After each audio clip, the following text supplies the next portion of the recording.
यदि कोई ब्राह्मण अगर संध्या नहीं करता है तो वो निस्तेज हो जाता है। हर दिन संध्या करनी चाहिए, गायत्री हर दिन जपना चाहिए। अगर आप ब्राह्मण हो तो, ब्राह्मण वर्ण के हो तो, यदि उसके नीचे हो तो आपको सदैव सूर्य अर्घ देना चाहिए। भगवान के समक्ष बैठ करके नाम जप करना चाहिए। नाम जप हर कोई कर सकता है। राधे राधे, सीताराम, राधे श्याम, ये सब कर सकते हैं बिना किसी जोड़ के। एक लोग कहते हैं महाराज ये जप तो आप करते हैं लेकिन ये झोली में क्या है, ये क्या करते रहते, झोली ऐसे चलती रहती है। उन्होंने कहा तुम जानते नहीं हो, ये जप कर रहा हूं, संख्या गिन रहा हूं कि कितना मैंने जप किया, कितना किया। तब तक उनके सामने एक प्रेमी और प्रेमिका की जोड़ी आ गई।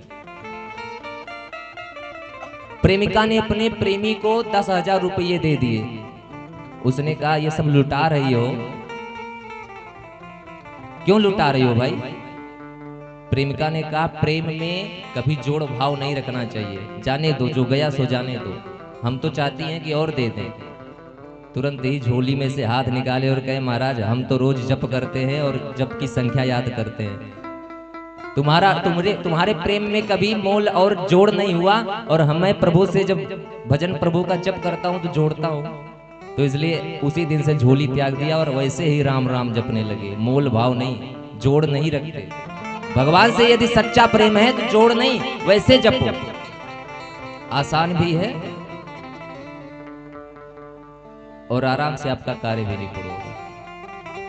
अगर झोली में हाथ डाल के जपना है तो पहले नियम विधि को पढ़ना पड़ेगा कि कैसे कैसे क्या होता है। आचमन करना पड़ेगा, प्राणायाम करना पड़ेगा, विनियोग करना पड़ेगा, पवित्रीकरण करना पड़ेगा, चंदन तो लगाना है, सिखा रखना पड़ेगा, तब जाकर के आपको जप करना, कब आप अधिकारी होंगे। अगर आप ऐसे राम राम ले रहे हैं तो मैंने बताया था कलयुग केवल नाम आधारा, सुमिर सुमिर नर उतरे पारा। और कलयुग ये भी कहता है कि सोए जागे उठते बैठते, सोच असोच चाहे जैसे राम नाम लो महाराज।